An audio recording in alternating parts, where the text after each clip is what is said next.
আসসালামু আলাইকুম। প্রিয় দর্শক, আমরা আজকে খুব গুরুত্বপূর্ণ একটি বিষয় নিয়ে আলোচনা করব। বাংলাদেশে একটা হিন্দু দেশ, হিন্দু প্রদেশ বলছে, হিন্দু দেশ নামে একটা বিচ্ছিন্নতাবাদী আন্দোলন হচ্ছে। এর পেছনে রয়েছে প্রত্যক্ষভাবে ভারতের নরেন্দ্র মোদী সরকার এবং শুভেন্দু অধিকারী এবং আওয়ামী লীগ। তাদের মুখপাত্র হচ্ছেন বাংলাদেশের একজন অ্যাডভোকেট চৈতালি চক্রবর্তী। তার কথা শুনুন, আপনাদের রক্ত টকবক করবে এবং আমি মনে করি বাংলাদেশকে রুখে দাঁড়াতে হবে এই চৈতালি চক্রবর্তী আর শুভেন্দু অধিকারী আর নরেন্দ্র মোদী এবং আওয়ামী লীগারদের সম্মিলিত ষড়যন্ত্রের বিরুদ্ধে। রাম মূর্তি একটা দেখানোর ব্যাপার মাত্র, ট্রোজান হর্স। আসল আন্দোলন হচ্ছে বাংলাদেশকে একটা, বাংলাদেশের ভেতরে একটা হিন্দু দেশ গঠন করে বাংলাদেশের নিয়ন্ত্রণ ভারতের হাতে নেয়া। আপনারা প্রথমে চৈতালি চক্রবর্তীর এই ভিডিওটা শুনুন, কতটা প্রভোকেটিভ, কতটা। আমরা বাংলাদেশ আরেকটি প্রদেশ করব শুধুমাত্র সনাতনীদের জন্য। আমার মন্দিরে আমি কোথায় আমার দেবতাকে কতটুকু রাখবো তার কৈফিয়ত আপনাকে আমি দেব না। আপনি কোথাকার হরিদাস পাল যে আপনাকে এই কৈফিয়ত দিতে হবে? একটাই কথাই বলতে চাই, আপনারা সাবধান হয়ে যান, এমন কিছু করেন না যে আপনাদের কারণে আপনাদের ধর্ম যেন কুলুষিত হয়। এই যে দেখুন, লক্ষ্য করুন, চৈতালি চক্রবর্তী মুসলমানদেরকে তিরস্কার করে তির্যক ভাবে বলছে আপনারা কোথাকার হরিদাস পাল। এই যে হরিদাস পাল শব্দটা পশ্চিম বাংলায় বহুল ব্যবহৃত একটা শব্দ এবং সেই শব্দটা, তুমি কে হরিদাস পাল সিএএ করতে না দেওয়ার? এই যে দেখুন, ভারতে শুভেন্দু অধিকারী বলছেন হরিদাস পাল শব্দটা, এটা চৈতালি চক্রবর্তী। সেটা দেওয়া হলো না। 15 মিনিটের জন্য কত ঘন্টা আটকানো হতো? আর ওনারা কে? হরিদাস পাল, তাদের জন্য রাস্তা আটকানো হবে? প্রাইম মিনিস্টারের জন্য আটকাবে, চিফ মিনিস্টারের জন্য আটকাবে। হরিদাস পাল শব্দটা নগণ্য প্রমাণ প্রতীয়মান করার জন্য বলছে। এখন আরেকটা ভিডিও দেখুন। এটা স্যার এএনআই। मेरा बांग्लादेश के बचाओ प्लीज। ऑल हिंदूज निरापत्ता नहीं पाता है, मारता है, झाड़ता है, धर्षण करता है। मेरा आतंकित थकता हूँ। आई एम नेशनल पार्टी, सहाय। मेरा मेरा निरापत्ता नहीं पाता हूँ। ऑल हिंदूज ऑल प्रॉब्लम्स है। ऑलवेज निरापत्ता विहीन चलता हूँ। टेररिस्टদের কারণে জঙ্গিতে আক্রান্ত है मेरा बांग्लादेश के बचाओ please. Leave me please, we are afraid. मेरा आतंकित थकता हूँ। ऑल हिंदू संप्रदाय आतंकित थकता हूँ। ऑलवेज मौलवादी इसके ऊपर। सो प्लीज मेरा राम देवता जी के ऊपर स्थापन करता हूँ। मेरा मंदिर से मैं ऊपर से नीचे से मेरा बारी से रखता हूँ। आप क्या है, आप क्या है, आपका कैफियत मेरा कहाँ देता हूँ? मैं तो आपको कैफियत नहीं देता हूँ। मेरा मंदिर से मैं देवता का स्थापन करता हूँ। Always please help me. जय श्री राम। দেখেন, এই যে আমার টিম মেম্বার মাহবুবুর রহমান সুন্দরভাবে এই ভিডিওটা আপনাদের সঙ্গে শেয়ার করেছেন। সেখানে দেখেন চৈতালি চক্রবর্তী ভারতে বসে এএনআই নিউজ চ্যানেলে তিনি বাংলাদেশ বিরোধী যে অপপ্রচার করলেন, হিন্দুদের এখানে হত্যা করা হচ্ছে, তাদের ধর্ষণ করা হচ্ছে, জোর করে বের করে দেওয়া হচ্ছে এবং তাদের রাম মূর্তি বানাতে দেয়া হচ্ছে না।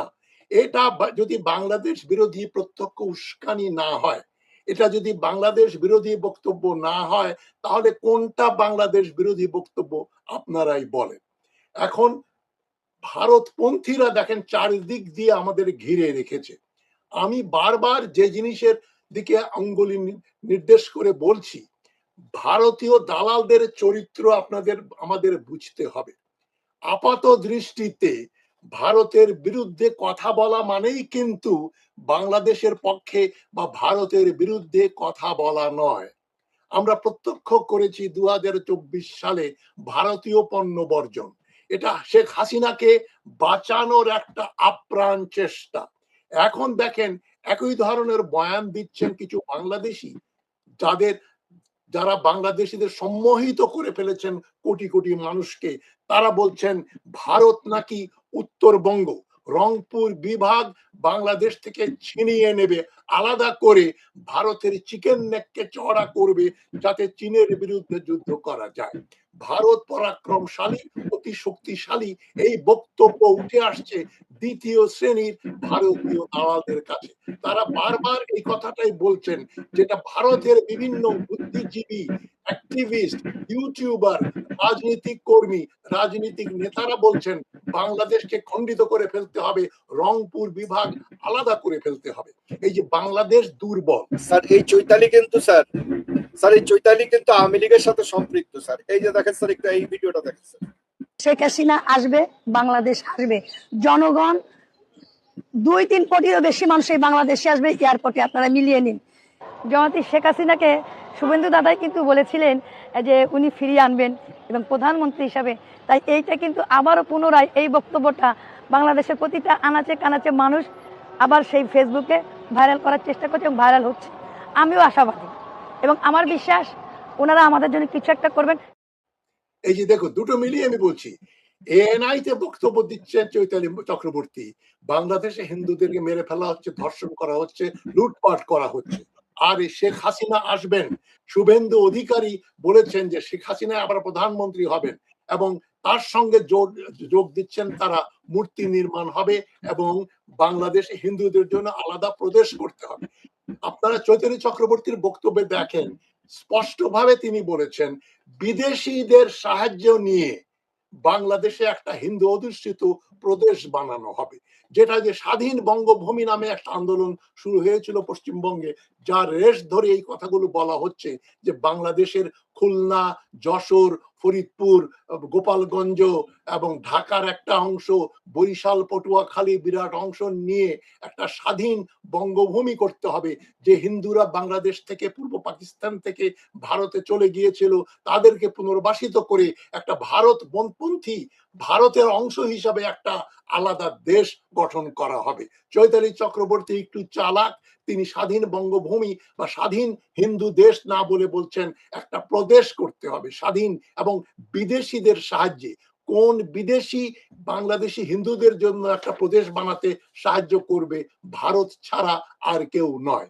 তো মূল বক্তব্য যেটা ঘুরে ফিরে আসলে ওইখানেই দাঁড়ায়, আওয়ামী লীগ, হাসিনা, বিজেপি, নরেন্দ্র মোদী, শুভেন্দু অধিকারী এবং চৈতালি চক্রবর্তী, এরা সব একই গোত্রের মানুষ।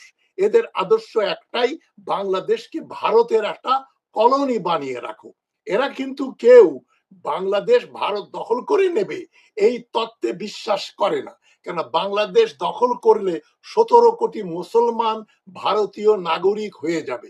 পশ্চিমবঙ্গ এবং ত্রিপুরাতে হিন্দু কোন রাজনৈতিক দল, বিজেপি বলেন আর কংগ্রেস বলেন, তারা কোনোদিনই নির্বাচনে বিজয়ী লাভ হতে পারবে না। সুতরাং বাংলাদেশকে কলোনি করে রাখো, লুটপাট করো। এবং এ ধরনের একটা বয়ান এসছে আসাম বিশ্ববিদ্যালয়ের রাষ্ট্রবিজ্ঞানের অধ্যাপক জয়তী ভট্টাচার্য। জয়তী ভট্টাচার্য একটা লেখা লিখেছেন, একাডেমিক আর্টিকেল, সেখানে বলেছেন, তিনি স্বীকার করেছেন ভারত হাসিনাকে ব্যবহার করে বহু বহু সুবিধা নিয়েছে এবং আওয়ামী লীগ যদি বিপদে পড়ে সেটা ভারতের জন্য একটা বিপদ। আওয়ামী লীগের জন্য যদি কোনো ডিসরাপশন হয়, কোন রকম অসুবিধা হয়, সেটা ভারতের জন্য অসুবিধা। এটা বলছেন আসাম বিশ্ববিদ্যালয়ের অধ্যাপক জয়তী ভট্টাচার্য। জয়তী ভট্টাচার্য একাডেমিক আর্টিকেলে এই কথাটা বলছেন, মোদ্দা কথা, হাসিনা এবং ভারত একই অঙ্গের, একই শরীরের দুটো রূপ, একই মানুষের, একই দানবের দুটো মুখ, দুটো মাথা। এটা এখন আর পানি কিন্তু মাথার উপরে চলে আসছে ক্রমান্বয়ে। এই যে রাম মূর্তি যে কোনো মানে একটা ধর্মীয় আন্দোলন, এটা যারা মনে করেন তারা বোকার স্বর্গে আছেন। আমি হিন্দু সম্প্রদায়কে সমান অধিকার দেওয়াতে বিশ্বাস করি। বাংলাদেশে কিন্তু শেখ হাসিনার বদৌলতে, যেটা পররাষ্ট্রমন্ত্রী আব্দুল মোমেন বলেছিলেন, যে বাংলাদেশের সরকারি চাকুরিতে 25% চাকুরি করেন হিন্দু সম্প্রদায়ের মানুষ। বাংলাদেশে হিন্দুদের সংখ্যা হচ্ছে 8 বা 9%। 8 বা 9% মানুষ 25% সরকারি চাকরি করেন। এটাকে আমরা কি ডিসপ্যারিটি বলবো?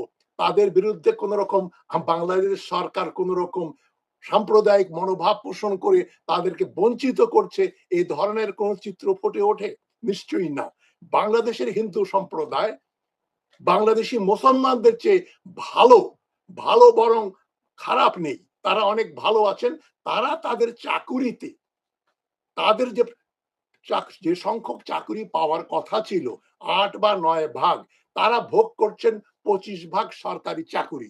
সুতরাং বাংলাদেশের হিন্দু সম্প্রদায় একটা স্পয়েলড কমিউনিটি, অনেকভাবে তারা অতিরিক্ত আদর যত্ন পেয়ে বাংলাদেশে বাস করছেন, তাতেও তাদের ওটা হজম হচ্ছে না। তারা চাচ্ছেন বাংলাদেশের রাষ্ট্র ক্ষমতা দখল করতে এবং বাংলাদেশ থেকে একটা অঞ্চল হিন্দু বাংলাদেশ বানিয়ে দিতে চাচ্ছেন চৈতালি চক্রবর্তী।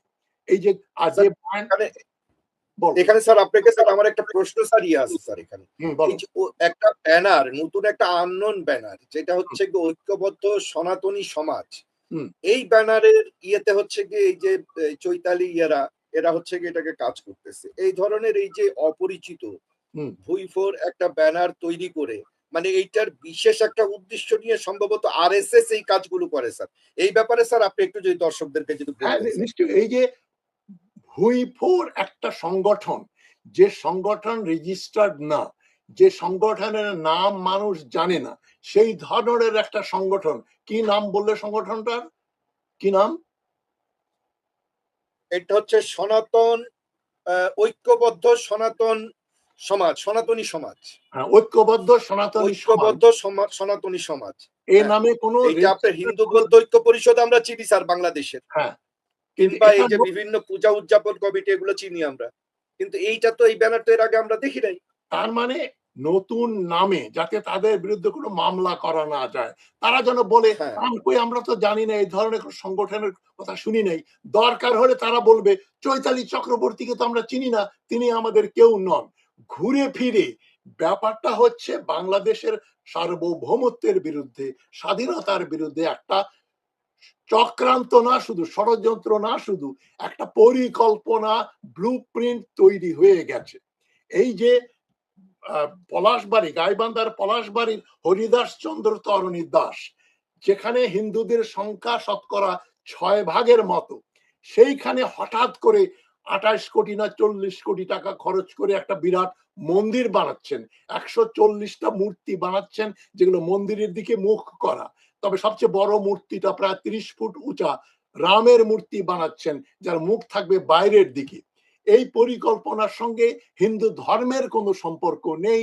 বাংলাদেশের হিন্দু সমাজ কোনোদিনও রামের উপাসনা করেনি। আমি গত ভিডিওতে যেটা বলেছি, ঢাকা বিশ্ববিদ্যালয়ের মতো জায়গায় যখন জয় শ্রীরাম, জয় শ্রীরাম স্লোগান দেয়া হচ্ছে, এটা যদি কেউ অশনি সংকেত মনে না করেন, তারা বোকার স্বর্গে বাস করছেন। আমি যে অসাম্প্রদায়িক হিন্দু বিদ্বেষী নই, এটা প্রমাণ করার জন্য আমাকে আর পৈতা নিয়ে ঘুরে বেড়াতে হবে না। যারা আমাকে চেনেন, আমার কলিগ, আমার ছাত্র, আমার বন্ধু, এবং যারা নতুন প্রজন্মের মানুষ যারা আমার কথা শুনে আসছেন গত ৫ বছর ৭ বছর, তারা জানেন আমি কট্টর ভারত বিরোধী, আওয়ামী বিরোধী, কেননা তারা ভারতের দালাল, এবং আমি কোনো হিন্দু বিদ্বেষী নই। আমার প্রচুর হিন্দু বন্ধু বান্ধব আছে ভারতে এবং বাংলাদেশে। সুতরাং এটা কোনো সাম্প্রদায়িক ইস্যু নয়। আমাকে যদি সাম্প্রদায়িক বলে অপপ্রচার করে আপনারা তার জবাব দেবেন। এখন আমার প্রপোজাল হচ্ছে, ভারতে যেমন গোমাংস নিষিদ্ধ, কেননা হিন্দুরা গোমাংস খান না, গোমাংস খান না, তাই তারা কাউকে খেতেও দেবেন না। ভারতের প্রায় সব জায়গায়, দু একটা রাজ্য বাদে, আসাম বা নাগাল্যান্ড এই ধরনের দু একটা জায়গা ছাড়া, ভারতের সর্বত্র গরু গোবধ, গোহত্যা নিষিদ্ধ। পশ্চিমবঙ্গে একসময় গোমাংস পাওয়া যেত, শুভেন্দু অধিকারী আসার পরে পশ্চিমবঙ্গে কোরবানির সময়ও তারা গরু কোরবানি দিতে দেয়নি। সুতরাং ভারতে যেমন গোমাংস নিষিদ্ধ, কেননা হিন্দু ভদ্রলোক ভদ্র মহিলারা খান না, আমি মনে করি বাংলাদেশে মন্দিরের বাইরে কোন রাম মূর্তি বা কোন রকম মূর্তি যদি দেখা হয়, তাহলে আপনাদের আমি বলে দিলাম, আপনারা সে মূর্তি ভেঙে দেওয়ার দায়িত্ব গ্রহণ করবেন, গুঁড়িয়ে দিতে হবে। শেখ মুজিবুর রহমানের মূর্তি যে স্বৈরাচারী নিদর্শন প্রতীক আমরা ধ্বংস করেছি, ঠিক একই ভাবে এই যে পলাশবাড়িতে যে রাম মূর্তি দাঁড়ানো হয়েছে 30-40 ফুট লম্বা, 70 ফুট নয়, সেটাকেও আমরা ভেঙে ফেলার কথা বলবো। তারা যদি অপসারণ না করেন, মন্দিরের ভেতরে নিয়ে না যান, তাহলে কিন্তু আপনাদের আমি বলে দিচ্ছি রুখে দাঁড়াতে হবে। এবং সকল রাম মন্দির, রাম মূর্তি এবং যে কোনো শিব বলেন, কালী বলেন, মন্দিরের বাইরে কোনো মূর্তি থাকা মানেই এটা মুসলমানদের ধর্মীয় ভাবাবেগ, ধর্মীয় অনুভূতিকে আঘাত করা। আমরা এখানে মূর্তি বানাতে দেব না। যে যদি থাকে মন্দিরের বাইরে, সেগুলোকে সরকার ভেঙে দেবে। সরকার যদি না ভেঙে দেয়, জনগণ নিজ দায়িত্বে সে মূর্তিগুলো ভেঙে দেওয়ার জন্য সচেষ্ট হবেন বলে আমি আশা করি। স্যার এখানে স্যার আমি একটু স্যার আপনাকে স্যার করে দিচ্ছি একটু স্যার, এখানে করতে হচ্ছে। সেটা হচ্ছে আপনার যে মানে এই যে রামের যে মূর্তিটা, ওখানে যেটা তারা 6 তলা যে বিল্ডিংটা তারা বানাতে চাচ্ছে পলাশবাড়ি, ওইখানে হচ্ছে ভক্তদের থাকার জন্য একটা ব্যবস্থা করতেছে, যেটা হচ্ছে ওইখানে মানে ভক্তরা এসে ওইখানে থাকবে। এখন ওই জায়গায় ভক্ত নামে যদি ওই জায়গায় দেখা গেল যে 8-10 হাজার মানে লোক ওইখানে সমাগম করলো, পুরোটা এলাকা হলো মুসলিম অধ্যুষিত এলাকা, এতে করে পরবর্তীতে ওই জায়গায় একটা বড় সড়ো একটা সাম্প্রদায়িক একটা ওই জায়গাটা হওয়ার একটা সম্ভাবনা, এইটা কিন্তু উড়িয়ে দেওয়া যায় না। এটা হচ্ছে একটা দ্বিতীয় স্যার আর একটা স্যার ভিডিও আপনাকে দেখাই স্যার প্রাসঙ্গিক, ওই ভিডিওটা দেখলে স্যার আপনি বুঝতে পারবেন যে বাংলাদেশে অ্যাকচুয়ালি উস্কানিটা মুসলমানরা মানে কারা দিচ্ছে বেসিক্যালি। এই যে স্যার দেখেন একটু ভিডিওটা একটু দেখেন স্যার। বাংলাদেশে এমন কোন শক্তি নাই যে রাম মন্দির প্রতিষ্ঠা ঠেকায়। তোরা ঠিক করার কে? রাম মন্দির দেখা গেল কি দেখা গেল না? তোরা যদি রাম মন্দিরকে ভয় পাস, তোরা প্রয়োজনে পলাশ বাইরে যাস না, তোরা প্রয়োজন বোধে গাইবান্ধা থেকে অন্য জেলায় চলে যা। তত্ত্বাবধায়ক সরকারের যে উনি সরকার ছিলেন, তিনি জেলখানা থেকে সমস্ত তারা রীতিমতো অফার করতেছে বাংলাদেশিদের, মুসলমানদেরকে বাংলাদেশ পলাশবাড়ি ছেড়ে চলে যাওয়ার জন্য। এই ব্যক্তি কে? এইটাকে আপনি কিভাবে দেখবেন স্যার? এই বক্তার নাম কি? উনি কি ভারতীয় না বাংলাদেশি? আজকে 2-3 দিন ধরে ঢাকা শহরে এই সনাতনী ঐক্য যে মঞ্চ, যেটা এই ব্যানার থেকে এই ধরনের বক্তব্যগুলো আসতেছে। আচ্ছা আচ্ছা, তো বোঝা গেল এই যে আমি যে সনাতনী ঐক্য সনাতনী যে সমাজ, যেটা এই ব্যানার থেকে এই ভদ্রলোকরা এরা এই বক্তব্যগুলো দিচ্ছে, এটা হচ্ছে সম্ভবত পলাশবাড়ির। যাই হোক, তিনি বাংলাদেশি হলেও ভারতের কণ্ঠে কণ্ঠ মিলিয়ে কথা বলছেন এবং ভারতের বিভিন্ন বুদ্ধিজীবী, ইউটিউবার, আপনি এদের অ্যাপ্রোচটা দেখেন না। আমি সেটাই বলছি, ভারতীয় বুদ্ধিজীবী, ইউটিউবার, রাজনীতিবিদ, রাজনৈতিক কর্মী যে ভাষায় কথা বলেন, পলাশবাড়িতে রাম মূর্তি থাকবে, রাম মূর্তি করা হবে। আমি বহুবার বলেছি, এই রাম মূর্তির অজুহাত দিয়েই কিন্তু ভারতে বিজেপি ফ্যাসিবাদ প্রতিষ্ঠিত হয়েছে। বাংলাদেশে তারা এই ধরনের একটা সরকারের ভেতরে সরকার বানানোর জন্য হিন্দু অধিষ্ঠিত এলাকা নিয়ে কয়েক কোটি লোক নিয়ে তারা একটা স্বাধীন বঙ্গভূমির একটা আরেক নাম হবে বাংলা হিন্দু প্রদেশ, মানে ওটা হবে মানে পাঞ্জাবে যেরকম ওই যে কংগ্রেস আমলে 1984 সালে যে আন্দোলন হয়েছিল যে খালিস্তান বানানো হবে, ওই স্বর্ণ মন্দির মানে পাঞ্জাবের স্বর্ণ মন্দির, অমৃতসরের স্বর্ণ মন্দিরে যে ঘটনা ঘটেছিল, ভারত থেকে শিখদের জন্য আলাদা একটা রাষ্ট্র বানিয়ে ফেলা, একই ধরনের পরিকল্পনা করছে চৈতালি চক্রবর্তীর লোকজন। এবং চৈতালি চক্রবর্তী যে প্রত্যক্ষভাবে ভারতের সাহায্যে বাংলাদেশে শুধু রাম মূর্তি গঠন না, হিন্দুদের হত্যা করা হচ্ছে, অত্যাচার করা হচ্ছে, বলছে আমরা নির্যাতিত, আমাদের কোনো অধিকার নেই, এই যে উস্কানিমূলক মিথ্যাচার করছে, এর উদ্দেশ্য কিন্তু কোনো ভালো উদ্দেশ্য না। তাই আমি সরকারকে কঠোরভাবে ভাষায় বলছি, আপনারা এসব বন্ধ করেন। গোবিন্দ পরামানিক এবং চৈতালি চক্রবর্তী আর হরিদাস চন্দ্র তরণী দাস সহ যারা যারা বাংলাদেশের রাম মূর্তি তৈরির নামে বিচ্ছিন্নতাবাদী আন্দোলনে সক্রিয়, তাদের গ্রেপ্তার করে আজীবন কারাদণ্ডের ব্যবস্থা করেন। গোবিন্দচন্দ্র পরামানিক বলেছে 64টা জেলায় 64টা 180 ফুট লম্বা রাম মূর্তি তৈরি হবে। আপনারা প্রস্তুতি গ্রহণ করুন। সরকার যদি নিষ্ক্রিয় থাকে, সরকার যদি তাদের বিষ দাঁত ভেঙে না দেয়, আপনারা নিজ দায়িত্বে সেটা রুখবেন। এটা কোনো সাম্প্রদায়িক উস্কানি নয়। বাংলাদেশের স্বাধীনতা রক্ষার্থে সরকার যদি ব্যর্থ হয়, জনসাধারণ সেখানে রাস্তায় নামবে। এবং আওয়ামী লীগ হাসিনার এবং এই মূর্তি বানানোর পক্ষে রয়েছে, এটা এখন প্রতীয়মান হয়ে গেল। তবে বাংলাদেশের ইসলামী দলগুলো তারা নিষ্ক্রিয় কেন? এবং গাইবান্ধার যে এলাকায় জামাতে ইসলামী প্রতিনিধিত্ব করছেন, জামাতের এমপি, তিনি নিষ্ক্রিয় কেন?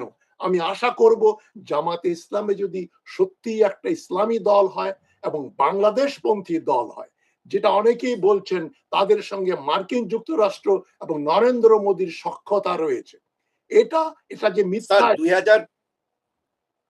2025 নভেম্বর মাস থেকে এই মূর্তি বানানো শুরু হলো, কিন্তু উস্কানিটা আসতেছে ইদানিং। এটা হচ্ছে সবচেয়ে বড় প্রশ্নের বিষয় এই জায়গাটা। দ্বিতীয় যে প্রশ্নের যে জায়গাটা যেটা আসতেছে সেটা হচ্ছে যে প্রধানমন্ত্রী যখন চীন সফরের জন্য উনি একটা যখন প্রিপারেশন যখন নিচ্ছে, এই ধরনের একটা কথা যখন চলতেছে, এই যে উনি এখন চীন সফরে উনি যাবেন আগামীকাল, এই সময়ে এই ধরনের এই যে আওয়ামী প্যাটার্নের যে একটা যে ভিড়, এই জিনিসটা কিন্তু সেম কিন্তু ডক্টর ইউনূসের সময় ওই প্রথম দিকে যখন আমাদের এই যে জুলাই আন্দোলনের পরপরই কিন্তু এই ধরনের কিছু ভিড় কিন্তু আমরা কিন্তু দেখছি, যেই ভিড়গুলো কিন্তু ভারতের বিভিন্ন মিডিয়ায় যেরকম মানে চেল্লাচিল্লি শুরু করলো যে বাংলাদেশে হিন্দুদের উপর অত্যাচার হচ্ছে, এখনো কিন্তু এই সেম ঘটনাটাই ঘটতেছে স্যার।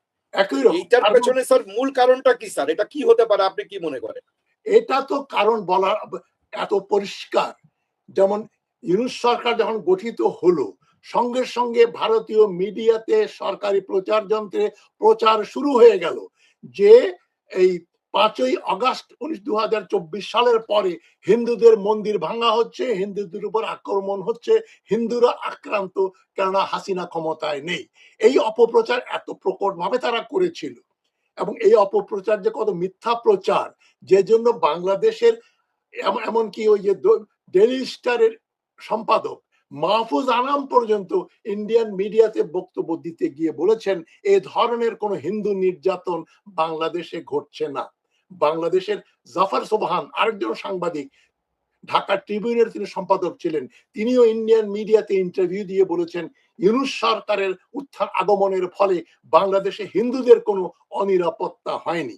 এখন চৈতালি চক্রবর্তীর কথায় এখন স্পষ্ট হয়ে গেল যে শুভেন্দু অধিকারী, বিজেপি, আওয়ামী লীগ সব একই সূত্রে গাথা একটা অপশক্তি, যারা বাংলাদেশকে স্বাধীন করতে চায় না, বাংলাদেশকে ভারতের অঙ্গরাজ্য বানাতে চায় না, তারা বাংলাদেশের ভেতরে একটা হিন্দু জন্মভূমি বানাতে চায় এবং রামের মূর্তি ব্যবহার করে বিজেপির মডেল অনুসরণ করে তারা বাংলাদেশে হিন্দুদের একটা রাজত্ব তৈরি করতে চায়, যারা ভারতীয় সেনাবাহিনীর আশীর্বাদ পুষ্ট হবে।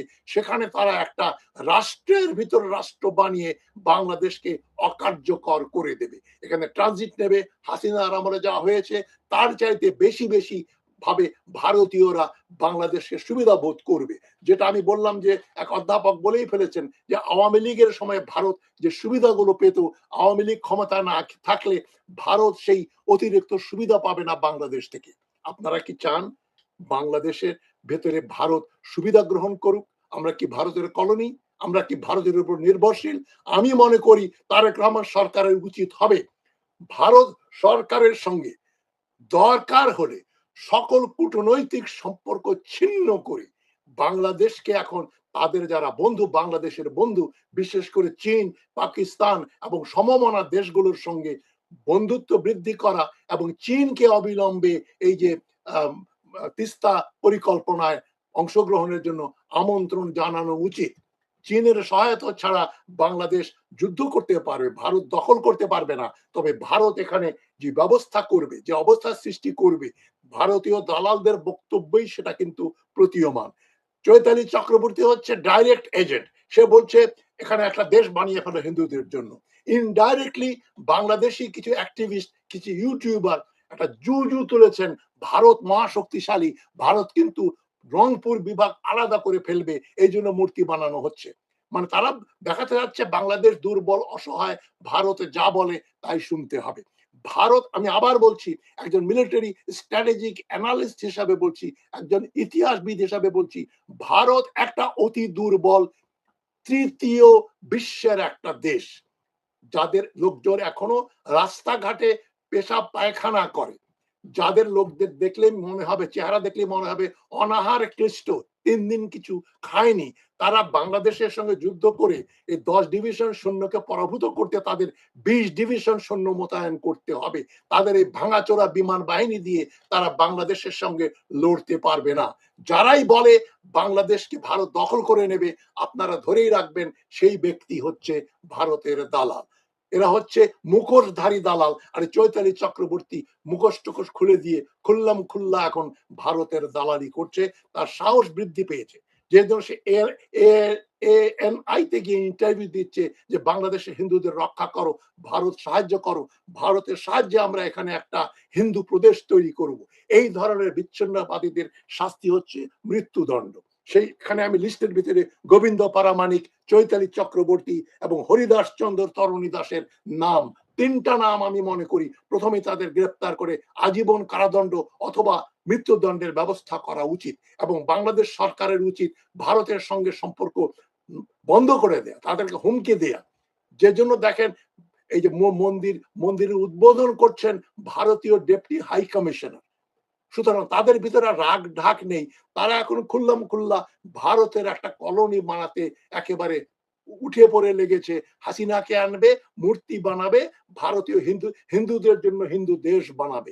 এর চাইতে আর বলার কিছু বাকি থাকলো কি? সুতরাং আপনারা রুখে দাঁড়ান এবং মূর্তি ভেঙে গুড়িয়ে দেন।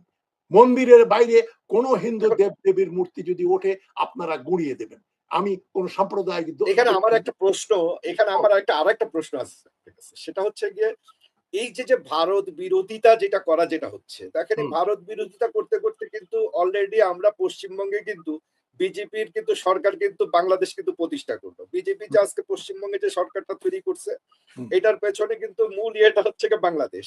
বাংলাদেশে এই যে ভারত বিরোধী একটা ধোয়া তুলে তুলে তুলে তুলে তুলে তুলে পশ্চিমবঙ্গ পর্যন্ত কিন্তু নিয়ে আসছি আমরা বিজেপি, যেটা মমতা ব্যানার্জি অবশ্য নিয়ে আসছিল। এদেরকে নিয়ে আসার পরে অটল বিহারী বাজপেয়ীকে পশ্চিমবঙ্গে তো প্রথম নিয়ে আসলো মমতা ব্যানার্জি।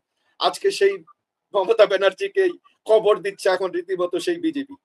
এখন এইখানে স্যার জিনিসটা হচ্ছে কি, দেখেন খুব ইন্টারেস্টিং একটা বিষয়, বাংলাদেশে আমরা ভারতের বিরোধিতা আমরা করতেছি, এখানে ভারতীয় পণ্য বয়কট করতেছি, সবকিছু আমরা করতেছি এখানে, এদিকে কিন্তু বেনিফিট কিন্তু ভারত হচ্ছে, বিজেপি হচ্ছে। এই যে আজকের যে আন্দোলন, যে জিনিসগুলো, যে ভিড়গুলো যেগুলো তৈরি হচ্ছে, এই ভিড়গুলো স্যার কিছুদিন আগে দেখেন আমাদের এই যে কোরবানি ঈদের আগে ভারতে কিন্তু হিন্দু সম্প্রদায়ের যারা এই যে গরু যারা পালতো পশ্চিমবঙ্গে, তারাই কিন্তু এই শুভেন্দু অধিকারী মানে সরকার গঠনের আগে কিন্তু ওর পেছনে কিন্তু আন্দোলন শুরু করলো তারা। ওইখানে কিন্তু ওরা কিন্তু একটা গরুটা নিয়ে কিন্তু প্রচন্ড একটা চাপে পড়লো পশ্চিমবঙ্গের সরকার, পশ্চিমবঙ্গের যে নতুন যে সরকার। ওই জিনিসটাকে কি স্যার এইখানে এই যে রাম মূর্তিটা হঠাৎ করে, মানে এই যে 8 মাস পরে হঠাৎ করে মনে করেন যখন রাম যখন কমপ্লিট হয়ে গেল, তারপরে যখন এই রামটাকে যখন এইখানে যখন মানে ব্যাপকভাবে যখন প্রচার যখন হচ্ছে, তার মানে কি উদ্দেশ্য কি ওই মানে পশ্চিমবঙ্গের সরকারের কি একটু কি বাস দেওয়া, ঠেকনা ঢুকনা দেওয়া, কোন রকম খারাপ করে রাখা নাকি? এইটাও তো একটা প্রশ্নের বিষয়। এতে কোনো সন্দেহের অবকাশ নাই। মূর্তির কার্যক্রম শুরু হয়েছে হাসিনা যাওয়ার পরই 2025 সালে, মানে 2 বছরের মতো।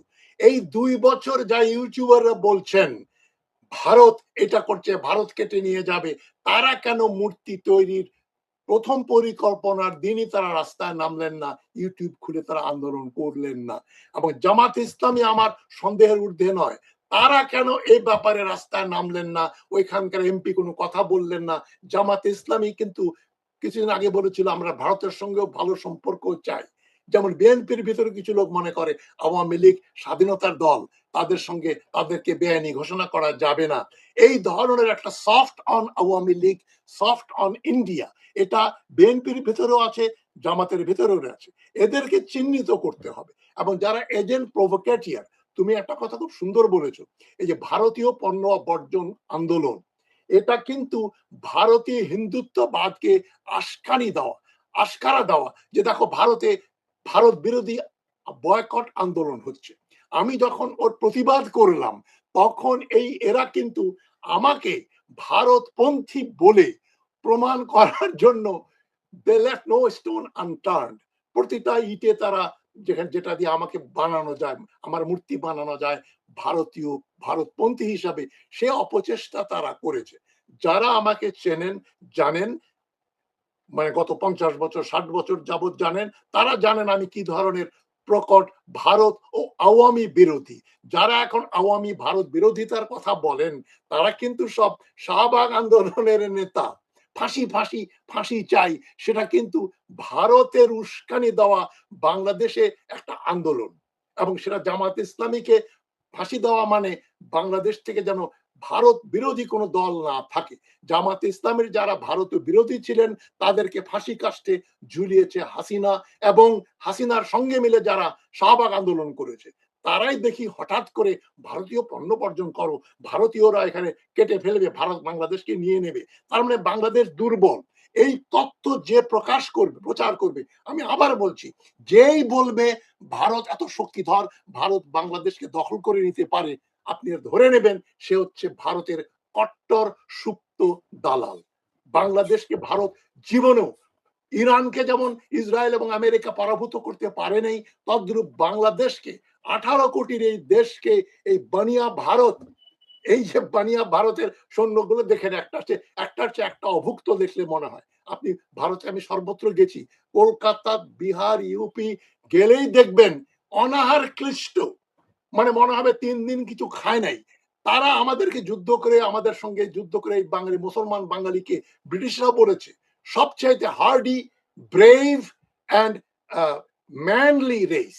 এই ম্যানলি রেস, পুরুষত্ব যাদের ভিতরে অনেক, এই বাঙালি মুসলমানকে মোগলরাও ভয় পেয়েছে, ব্রিটিশরাও ভয় পেত। সুতরাং ভারতীয়রা এই মুসলমান বাঙালি সৈন্যদের বিরুদ্ধে যুদ্ধ করে বাংলাদেশের একটা থানাও তারা দখল করতে পারবে না। সুতরাং রীতিমতো ভারত স্যার এখনো পর্যন্ত পশ্চিমবঙ্গে বাঙালি একটা, ওদের কিন্তু ওই যে গোর্খা রেজিমেন্ট আছে, পাঞ্জাব রেজিমেন্ট আছে, বিভিন্ন রেজিমেন্ট আছে, কিন্তু বাঙালি রেজিমেন্ট আজ পর্যন্ত ওরা তৈরি করেনি। সুতরাং বাংলাদেশের দিকে চোখ তুললে সে চোখ উপরে ফেরা হবে। যারা বাংলাদেশি বলে পরিচয় দেয় এবং বলে ভারত আমাদের দখল করে নেবে, চিকেন নেকটা চওড়া করে দেবে, এর চাইতে ফালতু কথা হতে পারে না। তবে চৈতালি চক্রবর্তী, গোবিন্দ পরামানিক আর হরিদাস তরণী দাস সম্পর্কে আমি বলে দিলাম। তারেক রহমান সরকারকে বলছি, সালাউদ্দিন সাহেবকে বলছি, স্বরাষ্ট্রমন্ত্রীকে অবিলম্বে এদের বিরুদ্ধে ওয়ারেন্ট ইস্যু করে দেশদ্রোহিতার জন্য মামলা করা হোক, এবং এদের জামিন অযোগ্য মামলায় এদেরকে গ্রেপ্তার করে যাবজ্জীবন কারাদণ্ডের ব্যবস্থা করা হোক। নইলে বাংলাদেশের সার্বভৌমত্বের প্রতি হুমকি, যেটা রাম মূর্তি দিয়ে শুরু হয়েছে, এটা কিন্তু কেবল শুরু। এর আরো যখন বৃদ্ধি পাবে তখন কিন্তু বাংলাদেশকে সত্যি সত্যি অস্ত্র হাতে যুদ্ধ করতে হবে। আপনারা যুদ্ধের প্রস্তুতি গ্রহণ করুন, মূর্তি উঠলে মূর্তি ভেঙে দিন, যারা এ ধরনের কথা বলে তাদেরকে চিহ্নিত করে পুলিশে হস্তান্তর করুন। আমি আমার কথা দীর্ঘায়িত করছি না। আমি কোন এইখানে স্যার একটু স্যার স্যার আপনার মানে মেসেজটা স্যার আরেকটু স্যার করে দাও দরকার। সেটা হচ্ছে যে এইখানে কিন্তু আমরা কাউকে উস্কানি দিচ্ছি না, জাস্ট আমরা হচ্ছে কি আমাদের প্রিপারেশনের কথা বলতেছি। নিশ্চয়ই যে আমাদের প্রিপারেশনটা, যে আমাদের যে শত্রু, মানে যাদেরকে আমাদের শত্রু জ্ঞান করতে হবে। যেমন দুটো বয়ান স্যার বাংলাদেশে, যেটা আপনার কাছ থেকে আমি কিছুদিন আগে যে আলোচনায় যেটা শুনলাম, যে পাকিস্তান বিরোধিতা আর ভারত বিরোধিতা, এই দুটো একই সুতোয় কাঁথা। এটা হচ্ছে গিয়ে বাটপারের, বাংলাদেশে যে যারা রাজনীতিক বাটপার যেগুলা, ফরিয়া যেগুলা, এগুলার হচ্ছে গিয়ে মূল বয়ান। এই দুইটা ছাড়া কিন্তু এরা কিন্তু রাজনীতিতে 5 মিনিটের আগাতে পারবে না। মানে ভারত বিরোধিতা আর পাকিস্তান বিরোধিতা, এই দুইটা বিরোধিতা ছাড়া কিন্তু বাংলাদেশের রাজনীতি 5 মিনিট কেউ আগাতে পারবে না, এই যারা ফরিয়াগুলো যারা। নিশ্চয়ই এই জন্য স্যার এইটা আমরা কোনো সাম্প্রদায়িক কোনো না, আমরা চাচ্ছি যে বড় একটা যে ঝামেলা, যেটা স্যারের মূল উদ্দেশ্য হচ্ছে যে আমাদের প্রিপারেশনটা, এইটা স্যার আমরা মনে হয় মেসেজটা স্যার আরো। নিশ্চয়ই আমি তোমার কথার সঙ্গে সম্পূর্ণ একমত। পাকিস্তান বিরোধিতা করলে মনে হয় তারা বাংলাদেশি, ভারত বিরোধিতা করলেও মনে হবে তারা বাংলাদেশের দেশপ্রেমিক লোক। কিন্তু ভুয়া ভারত বিরোধিতা, ভারতীয় পণ্য বর্জন করো, হাসিনাকে রেখে দাও, হাসিনাকে টাচ করো না, এবং ভারত শক্তিশালী আমাদের দখল করবে, এই দুটো যারা একই বয়ান, পাকিস্তান বিরোধিতা এবং ভারতকে শক্তিশালী যেমন মনস্টার হিসেবে দেখানো, দৈত্যর মতো ভারতকে প্রদর্শন করা, ভারত শক্তিশালী দৈত্য, ভারত একটা ছাগল, বাংলাদেশের সঙ্গে যুদ্ধ করলে তারা টিকতে পারবে না, এবং বাংলাদেশ একা যুদ্ধ করবে না। বাংলাদেশি মুসলমানের সঙ্গে ভারতীয় সেনাবাহিনী যুদ্ধক্ষেত্রে টিকতে পারবে না। সুতরাং এটা মনে রাখতে হবে। আর আমি উস্কানি দিচ্ছি না, তবে সরকার যদি নিষ্ক্রিয় থেকে এই মূর্তিগুলো বানানোর বাধা না দেয়, তাহলে আমাদের উস্কানি না, আমার মনে হয় একটা নির্দেশনা, প্রিপারেশন নিতে হবে এবং মূর্তি ভেঙে দেওয়ার জন্য আপনাদের প্রস্তুত থাকতে হবে। এ কথা বলে আজকের অনুষ্ঠান শেষ করছি। ভালো থাকবেন সবাই। বাংলাদেশের সার্বভৌমত্ব ও স্বাধীনতা যেন কেউ ক্ষুণ্ণ করতে না পারে, যে কোনো নামে, যে কোনো ষড়যন্ত্রে, সেদিকে আমাদের সচেষ্ট থাকতে হবে। ভালো থাকবেন সবাই। মাহবুব, তোমাকেও ধন্যবাদ। আসসালামু আলাইকুম।